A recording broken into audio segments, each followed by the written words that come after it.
Welcome to our second lecture on contemporary theological issues. We are going to cover a few things regarding theism that is important to know as we look at theology.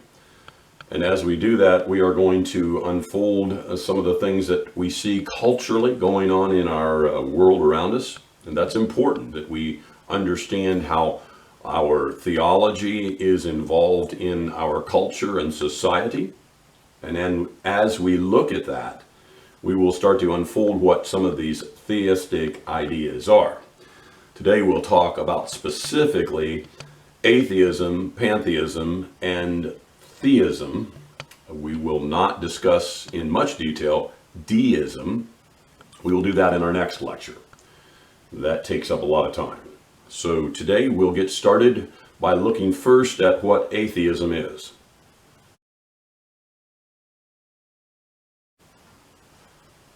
Atheism is very interesting in our culture because it has some varied disguises in it, shall we say. Funk and Wagnall Dictionary defines atheism as one who denies or disbelieves in the existence of God. And I think we all kind of understand that when we walk down the street and are encountered by some form of atheism or an atheist, which is a person describing that. Generally, what I have seen and what most pastors and theologians and Bible scholars see, that an atheist generally becomes an atheist. They aren't born an atheist. Granted, there are some people who are born into cultures and societies and families and communities of atheism, but they're generally not born into it in the psychological, philosophical, and worldview sense. They have to go into it. Our culture in North America is very theistic, and we'll talk about how many different kinds of theism there are. But generally speaking, atheism takes a minor role in the community, but it is a powerful one, and it is growing in the North American community. Most people become atheists or claim atheism out of either sheer ignorance or out of some form of rebellion or reaction to something that's happened to them.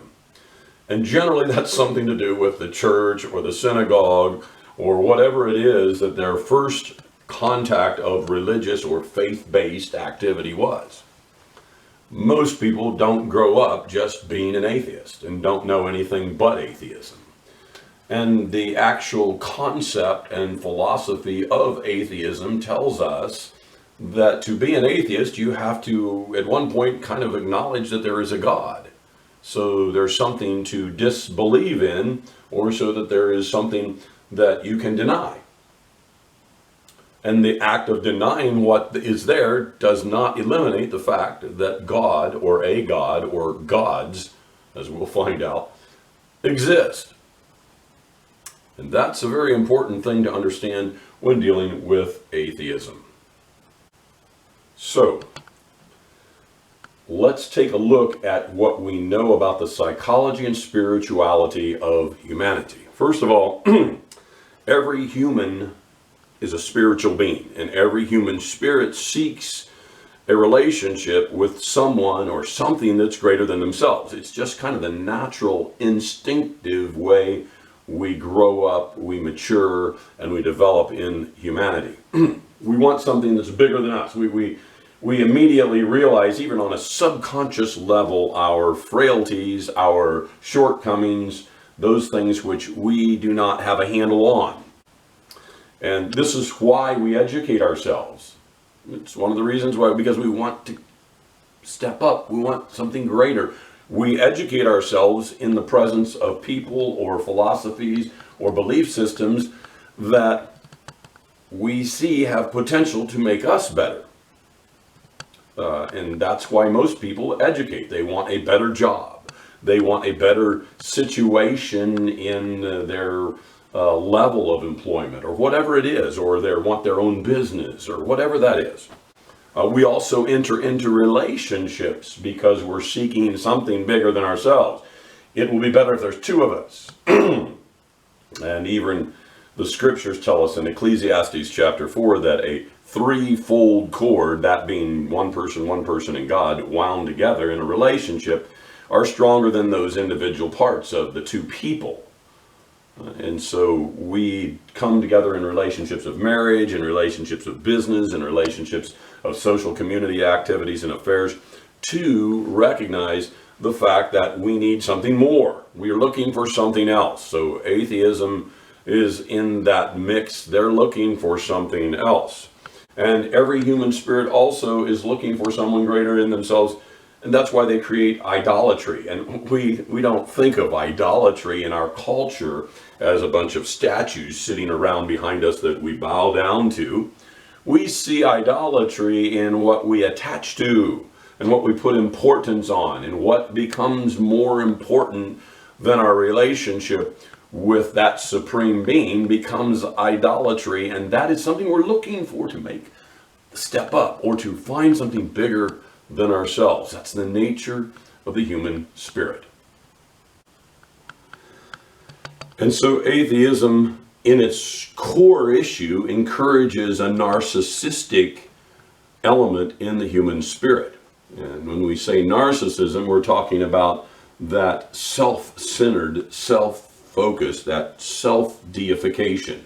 In other words, most atheists, if not all, are gods unto themselves because they reject the reality or the potential reality of a supreme being, and so they become narcissistic. Now, what's interesting about the narcissists I've run across is some of them actually practice a religious faith. Okay, now we're not talking about that particular group. We're talking about those who deny or attempt to deny or disbelieve in the existence of a supreme being, and they themselves become that particular deity that they're looking for instinctively. Being a self-acknowledged deity is probably the most practiced and yet misunderstood form of atheism. It really is. And most of them don't see they're doing that. And that's where the fog kind of gets between the deist, or the theist, I should say, and the atheist. The A meaning no God, and the theist meaning theology, theistic God. Okay? The scriptures tell us in Psalm 10:4, the wicked and the haughtiness of his countenance does not seek him, God. All his thoughts are, there is no God. And that becomes the focus of the atheist. And usually they have a very strong agenda in that. And this is why when I'm talking to people, I never ask them, do you believe in God? I never ask them, are you an atheist? Because I don't want to give that opportunity for that spiritual attitude to arise. It's interesting because I've been in some discussions with people, and all of a sudden they'll pop up and say, oh, I don't believe in God. And I will look at them and say, well, I didn't ask you if you did. And what that counters back to them is that statement, I don't believe in God, or I don't think there is a God, or I think everybody that's religious is crazy, those type of statements, it doesn't give that any validity. And that's where we have to understand that in atheism, people are a god unto themselves, and they don't realize that. And that forms narcissistic attitudes, that centrality of oneself. The world revolves around them. They are generally not proactive in a productive way because of that attitude. Now, it may appear they're doing things for people, and I'm not saying that, but the general gist of their entire existence is to focus on their own deism and on their own self-deification. And that's the problem in atheism. And there is a lot of that going on in the United States of America today. And how does that influence Christian faith, the church? Well, very strongly, because it sneaks into the church through friendships. It sneaks into the church through business relationships, and even sometimes in marriage. And that's a very interesting, complex thing that we see happening in congregations within the Christian community of faith in all four quadrants of the church today here in North America.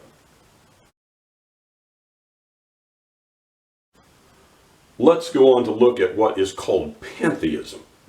Now, the issue of pantheism is rampant in the United States of America and around the world for that matter, but it started primarily outside of the United States. The original settlers who came in the early 1600s to establish a religious community of faith came here to establish Christianity on the North American continent. Unfortunately, 150 years later, the United States was founded on a different set of principles, and we will talk about those in our next lecture. But in pantheism, we find a philosophy, an attitude, a statement that says everything in nature is God, and all things are God. In other words, God is in everything. God is everything. Pan means overall or broad spectrum. God is not an individual or a person in pantheism. We see pantheism in a lot of different things in our culture that we don't identify it as. And this is troubling because it does come into the church. It does come into the theology of the church. In fact, in some denominations within the Christian faith, it is very relevant and very prevalent, and they are not even aware of it. And these are some of the contemporary theological issues that we're dealing with in the church today. One of the things that you see is in the ecological and conservation movements. These can be, and they aren't always wrong, but these can become a prototype of pantheism that invades congregations within the Christian community of faith. Now, first of all, I'm not against being, of anything to do with ecology or conserving our resources. This is something we have to do with balance, but we have to understand the intensity of it within our spiritual relationship with God. And sometimes we see ourselves as more of the ones who will preserve and protect than the God who can do it through us in our lifestyles in balance. And this is where it gets way out of whack. And I have seen many Christians more concerned with the nature around them and with the elements and the world, the physical, tangible world around them, than they are about their spiritual condition or the spiritual condition of others. Now, the scriptures tell us in Psalm 19:1 that the heavens are telling the glory of God and their expanse is declaring the works of his hands. It does not tell us that creation is God, and that's the difference. And sometimes we slip over that line and we almost think God is in everything and is everything around us. And so we're so respectful and so ecological sound and so into conserving nature around us that we forget that that isn't God. That's God's creation.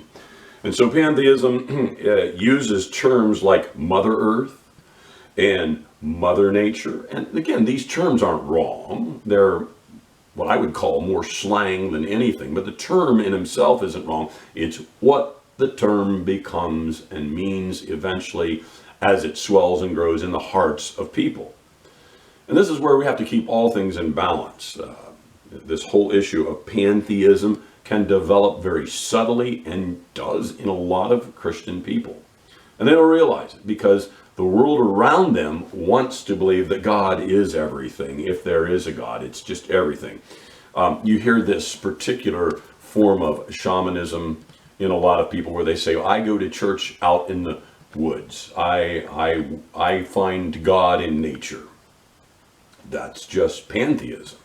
That eliminates theism in the sense of monotheism, and even in a sense, in a weird way, of polytheism, which we'll discuss later.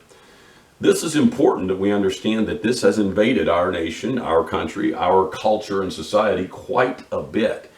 And pantheism is not something just to snicker at and say, well, I don't believe in that, because there are people around you that do. And of course, the shamanistic religions are all based in pantheistic ideals all the time. And so, and that's where this whole thing of understanding the earth and understanding the cycles of mankind in the physical sense is so ultimately important, because it puts pantheism in the focus of everything around us is God. And so we have to protect it. We have to understand it. We have to listen to its voice. And things like this that create a pantheistic ideal in our culture, and it does invade churches and congregations, even in some of the most evangelical, conservative-based churches that I've been around.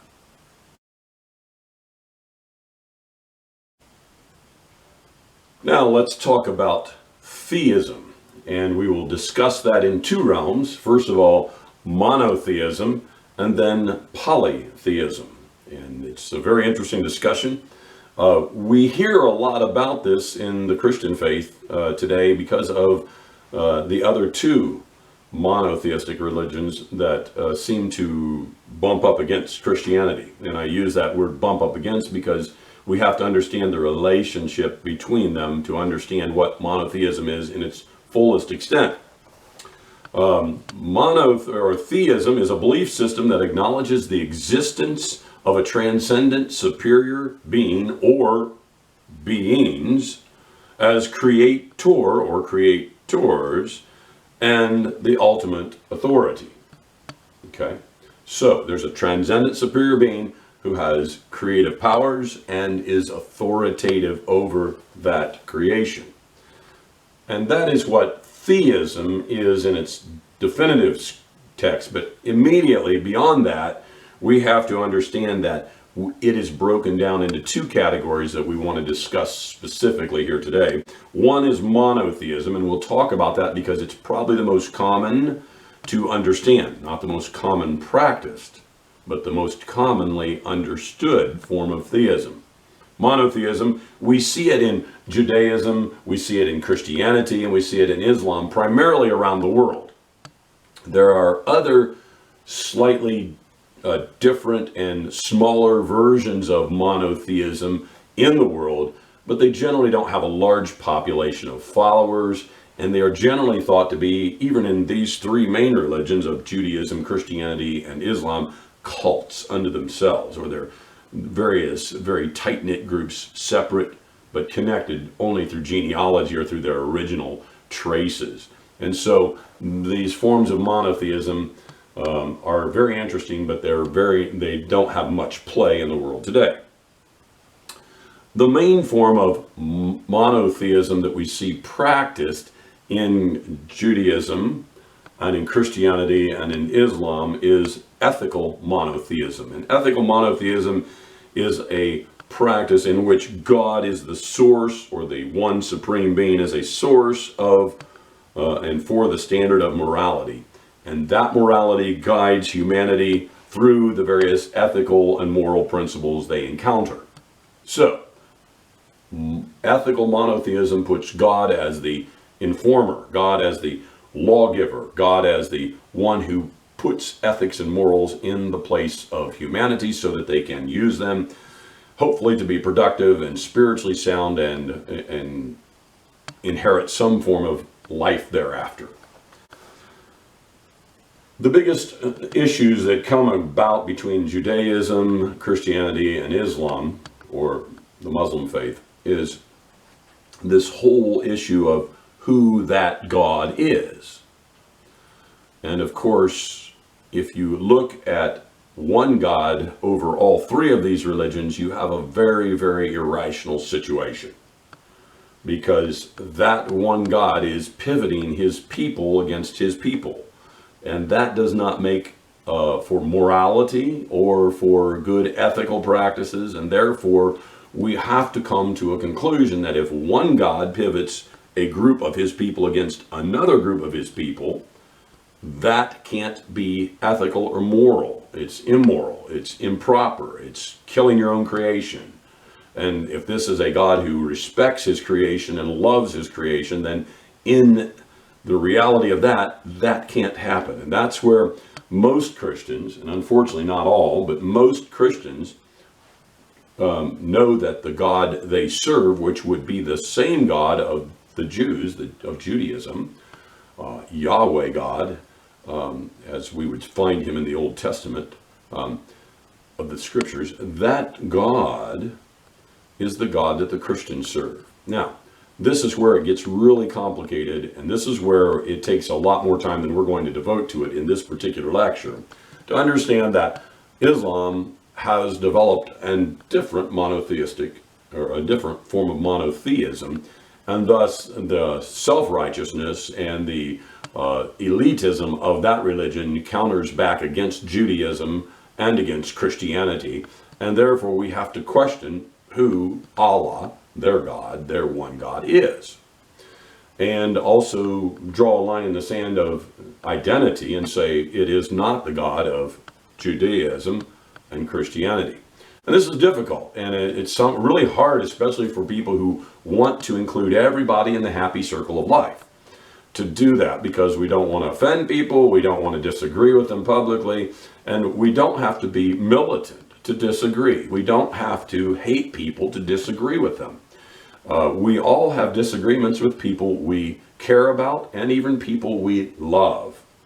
And in the Christian faith, we are called to love everyone, regardless of their religion, their faith, their philosophy, or their ideals in life. Now, we do not have to agree with them, but we can love them and also be a blessing to them at the same time. So that's where monotheism comes together in a very unique way. And it's very, very hard for some people to separate this out. Monotheism, one God, one supreme being. And it takes its shape in these three major religious practices. Let's look at polytheism now. Polytheism is the belief system in many or multiple superior beings and in their existence. Not only just to believe that they're what they have been or they were, but their existence. I remember as a child growing up in a Christian school system, one particular year, and I believe it was the 4th or 5th grade, we studied the Greco-Roman gods in mythology, and it was always couched in mythology. And I thought, well, you know, and we were taught very clearly that this whole thing was part of a historical dead religion that existed no more. Well, with respect to that, it does. It still exists. It is prominent even in the United States of America, but it has taken on a new form. And the new forms are what we don't recognize in the church. And yet we actually promote them at times. And that's very, very interesting to see that contemporary theological issue develop in the church. Generally, in polytheism, the gods, and I'm using this word extremely loose, are worshipped for the purpose of appeasement or propitiation. In other words, they want something from those gods. And we have a polytheistic phrase that we say, and I've said for years, all my life. We don't think of it as polytheistic, but it has its roots in it philosophically. Good luck. We say, good luck. And we think, okay, yeah, whatever. Polytheism in America is big time, and it has invaded the church very clearly. Now, this is not a doomsday thing. This is something that if we identify it, we can deal with it and we can understand it. And the other side of the coin is, it doesn't mean we can't chuckle at it a little bit. We should, as we take it seriously. But when we identify it, we can chuckle at it a little bit and kind of say, okay, I know what that is. And that's important to understand that. Polytheism, the gods are not worshipped for personal transformation or moral improvement. They're not at all. They're worshipped for this idea of getting something. Good luck. Let's go for it. And I'll give you some examples here. First of all, in the USA, paganism is loosely defined as a lifestyle that pursues worldly and sensual pleasures in multiple forms within somebody's lifestyle. In other words, they're pursuing a lot of things other than God as the central focus of their life. They're pursuing a lot of things rather than the morals and principles that Jesus Christ taught us and gave an example for as he lived in his earthly ministry.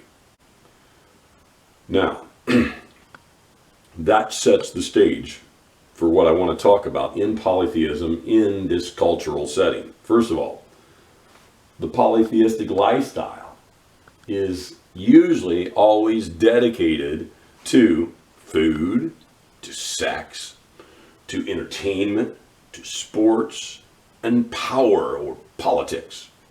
Okay? Now, that doesn't mean that any one of those things is wicked. It's the proportion and the value and the reason that your attention as a Christian is given to them. Now that's interesting. Polytheism here in America is deep-rooted. I'll give you an example of that. My wife and I house baseball players. And they come into our house usually around the 1st of April sometime every year, that week, and then they'll stay through the season. They're a minor league, a single A minor league team, and they will stay at our house usually until about the 1st, 2nd, 3rd week of September, depending on if they go to the playoffs. So they're in our house every other week, living with us, generally only at night, but we get to talk to them over breakfast and whatnot, and we take them out on their days off and, you know, show them around the town and buy them lunch and supper and whatever and have a good time. We get to know them over those 5 or 6 months very well. But I have seen something very clearly in their lives, even the ones who are Christians, and this is cute. And this is where the chuckle comes, but you have to realize the chuckle can become very serious. They refer to the gods of baseball, or the baseball gods, and here's how they do it. When they walk out onto the field, no one steps on the white stripes, because that will bring something bad to that game. When the players exit the field, the only person that touches the pitcher's mound is the pitcher. Everybody walks around it. And there's these unwritten rules that appease the baseball gods so your game goes good. Now, again, is there a spiritual depth in all of this to a lot of the players that do it? Probably not. But what it does is set the stage. In fact, even the announcers, if you listen to them, will talk about the gods of baseball, or the gods of football, or the basketball gods, or the gods of the golf course, you know. And you hear this a lot. It's polytheism. And it's interesting because it is very common. And these gods of food, sex, entertainment, sports, and politics become very, very powerful in people's lives if they let them. Now, if they're just talked about in jest and that person understands the depth of their faith in Jesus Christ as a Christian, generally it's just a joke. And generally they'll step on the white line. Okay? They won't do it too often. But the idea is that there are times where it's okay, that's just kid stuff. That's polytheism in America in its very strong way, and we see this especially with food. We see this in very, very key ways in the sexual industry of pornography and these other things. These things become very serious gods to people.